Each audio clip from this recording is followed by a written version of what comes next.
that I would become distinguished, and a pretty good chance I wouldn't even become an alum, okay? You think I kid. So, you know, one big help I had was from my mom, who really encouraged me to stay in school, even though I had a lot of kind of side projects going on. So, you know, thanks, Mom. But despite the unlikeliness of it, Appalachian then began to kind of work its magic on me. And I found that it really is a unique place, okay? Unique is one of those words, by the way, you can't really modify. You're not supposed to say really unique, because unique means there's one of a kind. If I didn't like the English language so much, I would say that Appalachian was a really unique place. It can't be really unique, but it was unique. And it had properties that were unlike anything I'd ever found before. So what you find here is people who are willing to take a chance on you. Okay, what you find here are people who, when you fail at something, which you inevitably do, you try a lot of new things in college, that's the idea. When you fail at something, you find people who will help pick you up, and they'll tell you to try it again, or they'll tell you to try something different. What you find here are so many people who are interested in so many different things that it just becomes this joyride to kind of latch on to them and follow. And they let you do their interesting things, and they take you under their wing, and they teach you what they do and what they knew. So tonight, you know, really what I want to do is thank all of them, all of you, and all of them who've really helped make me, you know, the writer that I became. It's been just a thrilling thing for me, and it really began in most ways at Appalachian. Let me start with, there were the professors here who were so good, but not only good, they were so humane that they really helped you shape the kind of creative life you wanted to lead. Because you have to learn that. It doesn't, you know, it doesn't come naturally. So there was the late Hubertine Williams who ran the honors program. Hubie Williams, who was a D.H. Lawrence scholar, brilliant woman, great conversationalist, a taskmaster, and really helped people like me figure out, again, how to set a goal and accomplish it. Leon Lewis, who's here tonight, the great, yes sir. So Leon is a fantastic English professor who also taught an introduction to film course, which I think remains the greatest film course in the history of the earth. It was really, it was phenomenal. Joe Murphy, right here, looking like Mark Twain tonight. And Joe taught filmmaking, but that wasn't enough. You know, he set the example by being a great filmmaker himself. And so to have somebody like that who you knew was teaching you, not just because it was a teaching job, he was teaching it because it was his passion. And Joe gave all of us who studied with him that same passion. Jim Winders, right here. So Jim is was a history professor who also taught a course on the history of rock and roll. Oh, yeah. Which is, I mean, how cool is it to go to a college that has a course on the history of rock and roll, right? And we were in a rock band, and we get to study the history of rock and roll with Jim Winders. So, and the thing I'll also never forget about Jim Winders is that when our band played our very first gig at the old Student Union, Jim Winders, our professor of rock and roll, was there in the audience. And that's the kind of support and the kind of feeling that you got that I really don't think I could have gotten anywhere else. So this band, which was called The Right Profile, that was pretty much what I did during college. Okay, so I did go to classes sometimes, but I essentially majored in being in the right profile. I was not at all, as I said, a model student. So for those of you rising freshmen here who are getting this Appalachian scholarship to start here, just close your ears. Don't follow my lead, all right? So the band really became this thing that I did and loved, and so for that I want to thank Jeffrey Foster, who's here tonight, and Tim Fleming. So, you know, basically, thank you for, you know, starting the band and inviting me in. And it was, you know, the most thrilling, creative 6-year, 7-year joyride that you could possibly imagine. You know, some countries have mandatory service of some sort, like a Peace Corps type thing, or Israel has the IDF, the army, where everybody has to do 2 years. I think everybody should do a couple years in a rock band, because you learn so many things, some not so good, and you learn to play well with others and get along with people. It was a phenomenal experience with Jeffrey and Tim. I want to thank my good friend Michael Lackey, who's right here in a blue shirt and tie. Never seen you wear a tie before, Michael. So Michael I met in freshman year, and Michael was an upperclassman, and he was a couple years older, so right, Michael's a few years older than me. And Michael became kind of a big brother to me, and he taught me all sorts of things. And then, in addition to this friendship and this kind of guidance, he also took a chance on me. Michael had become an editor at the newspaper, the Appalachian, and Michael invited me to start writing for the paper. Now, this was huge to me. I don't know, Michael, if you knew how huge it was. I came from a newspaper family. My dad was a newspaper man. My dad was a guy who came home every night with the big, thick #2 pencil behind his ear and the Associated Press style book in his pocket. We lived and breathed newspaper. We had a family newspaper. We lived in this tiny town called Quaker Street. And we had a family newspaper called the Quaker Street Quacker. So newspapering was literally in my blood, in my family. But I was kind of shy, honestly, and I, would have loved to write for the paper. I never would have invited myself. I wouldn't have gone to the paper and tried to do it. And Michael invited me to do it, and that pretty much began what hasn't stopped since. So, Michael, thank you very much for that invitation.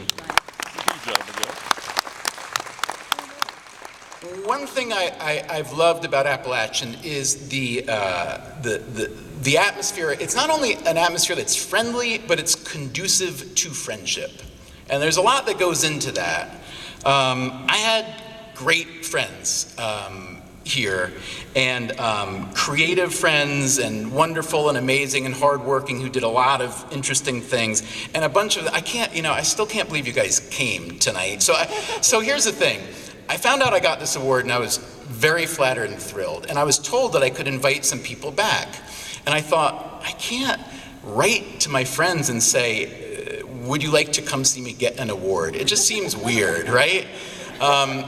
And so somebody persuaded me to think otherwise, and I did. And I'm just so moved by, people came from New York and from all over, and it's great to see you, and I just so appreciate your being here, but also it's great to relive what that time was like and what we did. So, Tom Tarduano and Tara French, who were my Yankees, so they were a couple other Yankee transplants who'd moved to North Carolina already, but they spoke my language and they kept me, right? So it was Yankee as a second language. So you guys, thank you. And so they came down, and Tom brought his great family, Carol and Elizabeth and Grace. Hi, you guys. And so thank you for being here.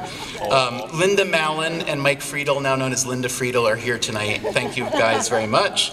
Sandy Brown, hi, who gave me early Rolling Stones records, which was a big help. Dawn Dernaden, hi you, even though you live in Green Bay. David Pugh. If you don't know David Pugh, you must know David Pugh. So he and Michael Lackey lived together in East Storm, which was where I lived freshman year, and they were kind of the co-mayors of East Storm, and really this half of the campus. And they were this dynamic duo who dished out wisdom and cheer and wonderment and backgammon lessons. And so, David, it's great to see you here, and thank you for being here. My good friend Anitra Morrison, who couldn't make it tonight, but whose father and brother are here tonight, Len Morrison Sr. and Jr., both of whom, by the way, are alum, so that's the Morrisons right there. And I also just want to acknowledge Greg Cuddy, who was one of the most intense and creative and competitive people I've ever met. He was a star on the soccer team here when the soccer team was a phenomenal power. And he was a great player and a great friend who had a set of demons that he really could not shake. And Greg has passed away, but a lot of us here remember him very, very, very fondly. I want to close with a few words about what I see Appalachian as today. I am just incredibly impressed with what's been happening here. I've come back a few times, and what you see is this amazing balancing act between growth and retaining the feel of the place. So physical growth and academic growth are massive. I mean, the number of buildings that have been put up in the last several years, each of which are bigger than anything that existed previously, is mind-boggling. Academically, I love how the reputation of the university continues and continues to rise. And there are other ways in which the reputation of the university continues to rise. I was in an airport not that long ago. I was in Seattle, and I saw a guy wearing an Appalachian State t-shirt. When do you see that? So I went up to him, I said, Appalachian State, no kidding, I went there too. He said, no, I didn't go there. I went to Ohio State.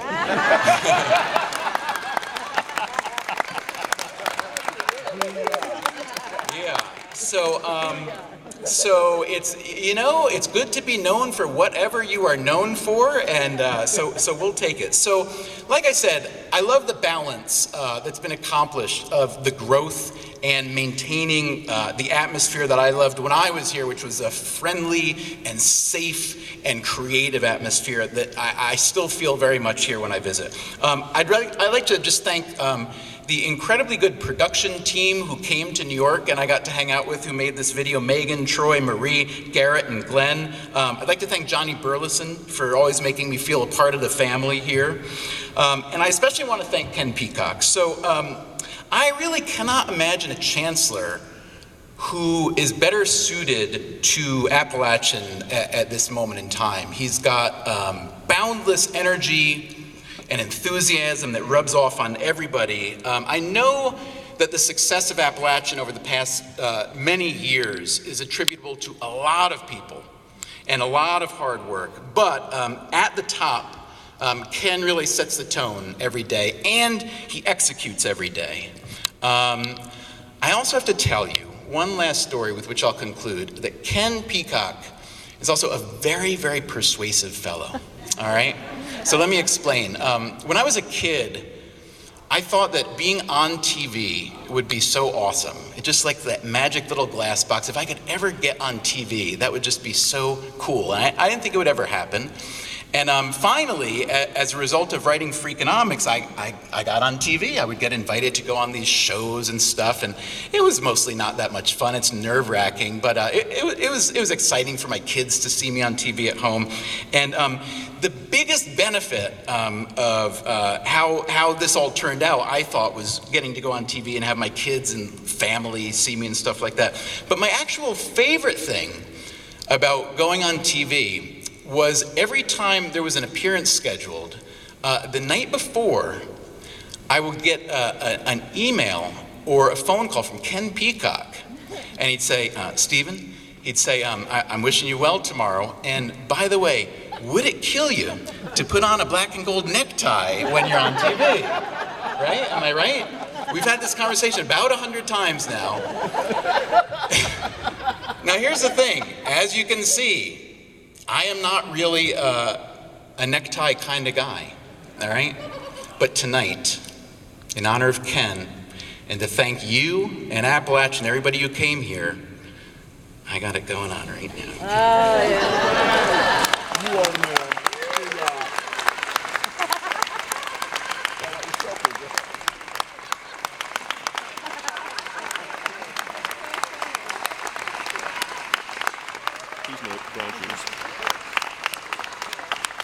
Thank you so very much. I so appreciate it. Thank you very much.